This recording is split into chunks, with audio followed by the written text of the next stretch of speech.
There was a point in my life where I was homeless, and there was a point in my life when I couldn't afford food. Same time, obviously. And you know who fed me the most? Arabs and Arab men, specifically. The people that treated me with the most respect, the most consistent respect, and the most kindness were Arabs, specifically Arab men. I knew that if I begged in the fancier white area that I could get to, in the area near the commuter trains, nobody acknowledged I existed. They walked by me, they didn't see me.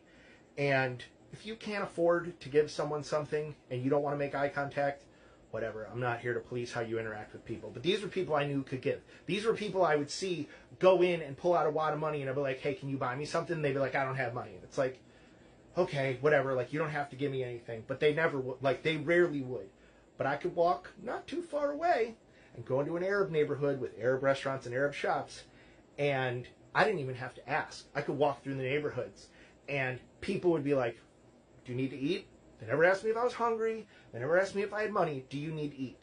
And they would feed me, and they wouldn't feed me crap either. It wasn't yesterday's bread or a peanut butter and jelly sandwich. It was a heaping to-go container of the best foods that they like. But I remember one time this guy said, let me get you some food. You look hungry. And I was like, I'm so hungry.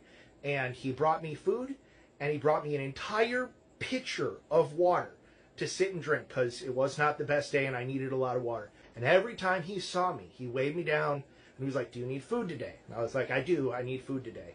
And sometimes I'd say, somebody else fed me. I'm good. And he'd be like, okay, come back for dinner. Like, that man always fed me. I remember this one guy who owned a restaurant like across the street and like half a block down. And he was like, is he feeding you every day? And I was like, oh, I'm in so much trouble. Or he's in so much trouble. I don't want to cause any problems. I was like, yeah, he feeds me every day. And he was like, no, I feed you